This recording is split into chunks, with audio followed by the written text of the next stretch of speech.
Pues nuevamente conversando en Volkswagen, continuamos con esta segunda parte del podcast con la doctora Hilda Margarita Cobos Martínez. Y hablábamos, doctora, o iniciábamos un poco los comentarios con el asunto de las vacunas. Se ha mencionado mucho que México, nuestro país, era pionero e incluso exportador de vacunas. ¿En dónde nos perdimos? Desafortunadamente, sí hemos perdido ese estatus. Existía en México una institución que producía vacunas de uso común, las obligatorias de la Cartilla Nacional de Vacunación. Desafortunadamente cambiaron las políticas gubernamentales y disminuyó el presupuesto para muchos rubros y entre ellos para salud. Y bueno, perdimos ese estatus, ya no tenemos esta parte, incluso tenemos déficit de vacunas, ya no tenemos una cobertura mayor del 90% en esquemas completos en niños, que eso es lo más importante. Nos perdimos en la falta de apoyo a este sector, sobre todo desde el punto de vista de presupuesto, porque seguimos teniendo Instituto Nacional para Salud Pública, tenemos la gente que puede seguir desarrollando esto, seguir haciendo esto, pero no tenemos ya todos los recursos necesarios. Entonces, seguimos teniendo esa vocación de formación, pero ya no contamos con los recursos necesarios para regresar a ese estatus que tenía nuestro país. Sí, contribuyó la pandemia, pero es muy difícil recuperarlo. Bajamos muchísimo y cubrir todo lo que ha dejado de cubrirse es un poco complicado. Necesitamos, además de gente preparada y de voluntad, necesitamos recursos de todos los tipos y sobre todo políticas gubernamentales que apoyen esta parte. Doctora, para nuestros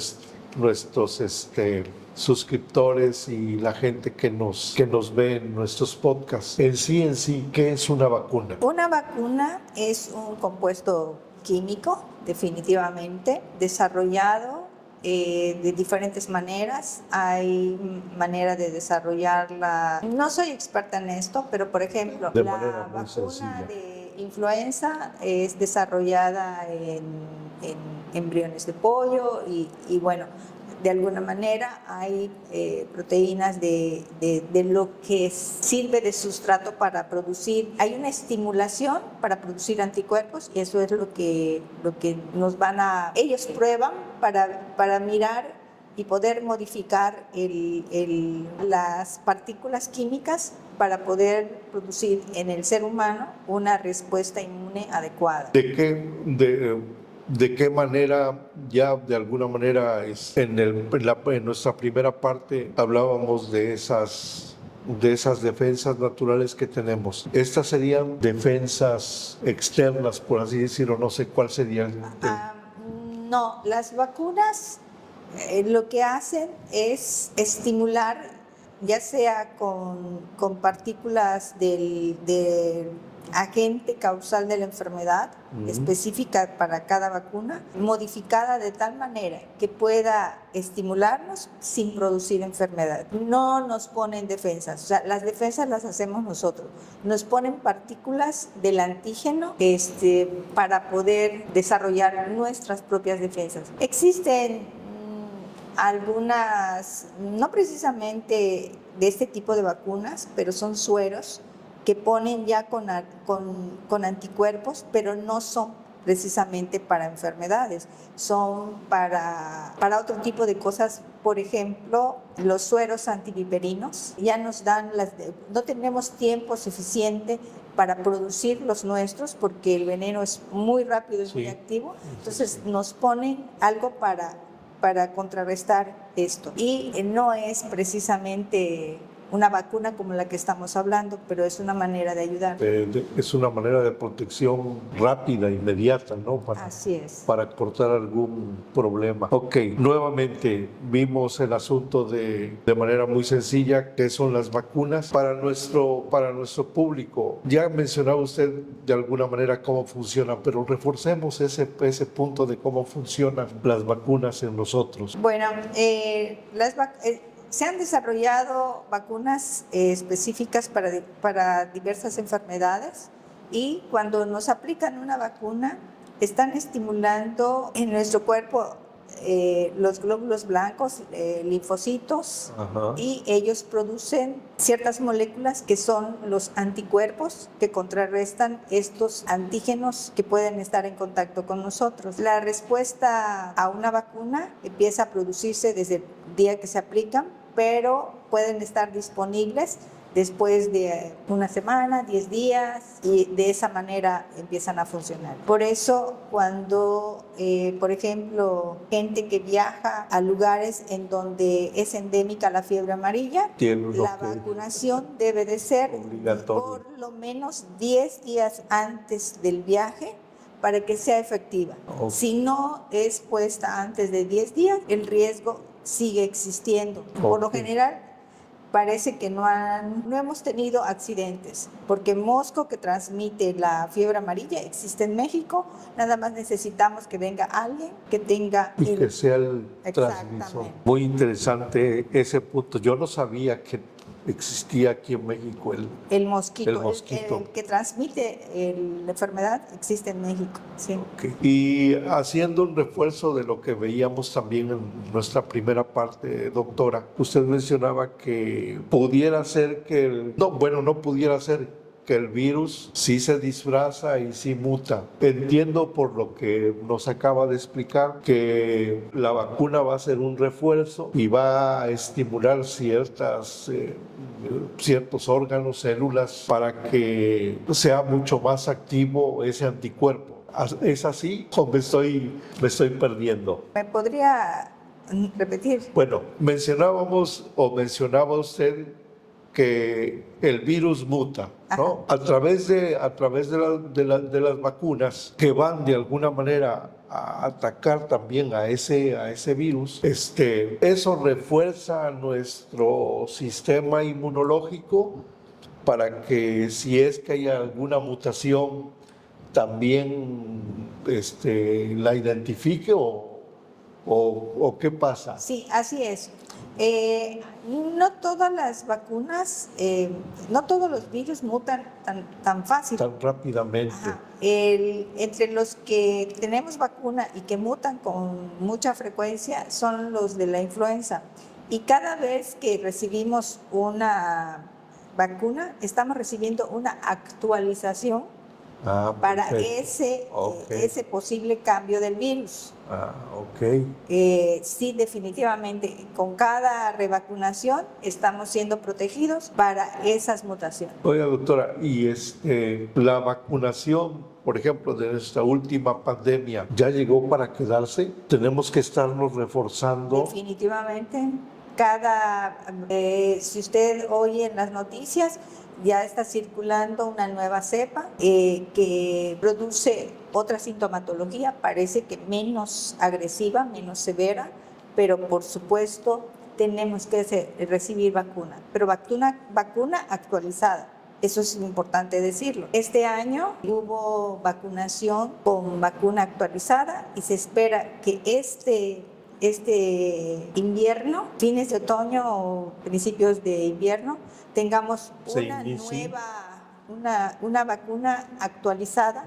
Y hay que vacunarse porque definitivamente COVID llegó para quedarse. Y en este momento las mutaciones han ido de la agresividad a menor agresividad, pero más contagiosidad. O sea, se contagia más, pero es menos agresiva. Pero puede volver a mutar a que sea más agresiva. Contestó usted mi pregunta siguiente era, se menciona mucho que COVID está causando, mutó y nos está dando nuevos síntomas, incluso se menciona diarrea, alta temperatura, ya no tan agresivo en el aspecto respiratorio, pero sí en el aspecto digestivo, y ya me comentó usted algo al respecto.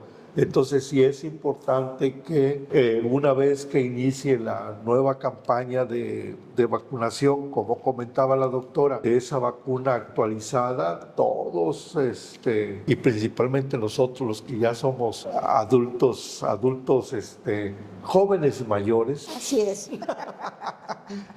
Pues sí, acudamos a vacunarnos. Doctora, me da mucho gusto por ejemplo, que en la primera parte usted reforzara lo del asunto del derecho que tiene un infante o un bebé o lactante a ser vacunado. Reforzamos eso en el aspecto de la importancia de lo que son las vacunas. Sí, definitivamente las vacunas forman una parte muy importante de este derecho a la salud. Y el individuo a lo largo de toda su vida, hay vacunas que debe recibir de manera obligatoria. El niño... ¿Cuáles son, doctora, las de obligatorias? ¿En el adulto o en el niño? En el niño, en el infante.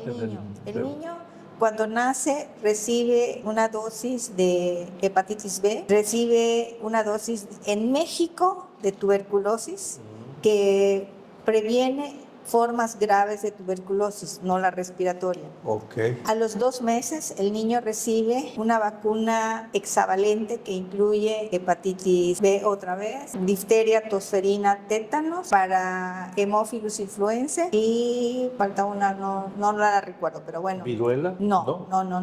Polio.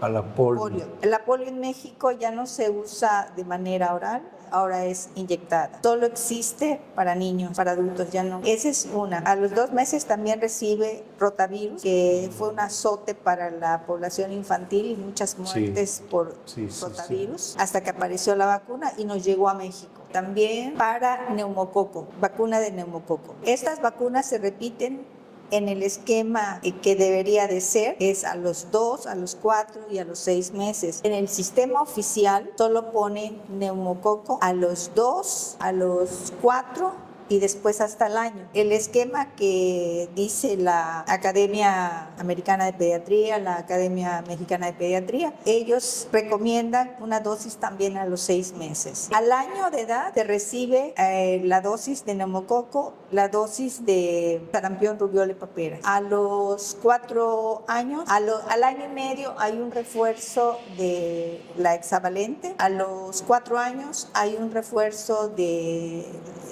otra vez de DPTA, es difteria, tosferina y tétanos. A los 6 años hay un refuerzo de sarampión, rubiola y papera. Cada año, a partir de los 6 meses de edad, hay una dosis de influenza. Después de eso, cada 10 años hay un refuerzo de sarampión, rubiola, de difteria, tosferina y tétanos. Y en casos especiales, por ejemplo, en mujeres embarazadas, se aplica independientemente de cuánto tiempo haya transcurrido entre una dosis y otra, se aplica un refuerzo de difteria, más que difteria, se pone toda, pero es específicamente para tétanos. Entonces, difteria, tosferina y tétanos en las embarazadas a cualquier edad. En los individuos adultos es obligado que tengan difteria, tosferina, tétanos, hepatitis B, sarampión, rubiola, hasta cierta edad y un refuerzo cada 10 años o por lo menos 2 o 3 dosis es lo obligatorio que piden. Y influenza debería ser, no es obligada en nuestro país,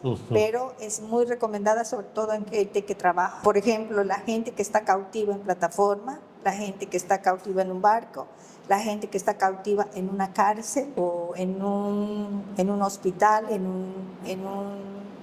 un asilo, debe de recibir la vacuna. Después de los 65 años es obligada vacuna de neumococo y la vacuna de influenza cada año. Ahora se recomienda para toda la población incluso en otros países ya en niños pequeños, vacuna de COVID, con cada vacuna actualizada que salga, aplicarla, pero bueno, eso ya no es obligatorio. La vacunación puede cambiar a lo largo de la vida, dependiendo de la edad, como ya lo comentamos, dependiendo del trabajo que uno realice. Por ejemplo, los veterinarios deben de recibir vacuna de rabia.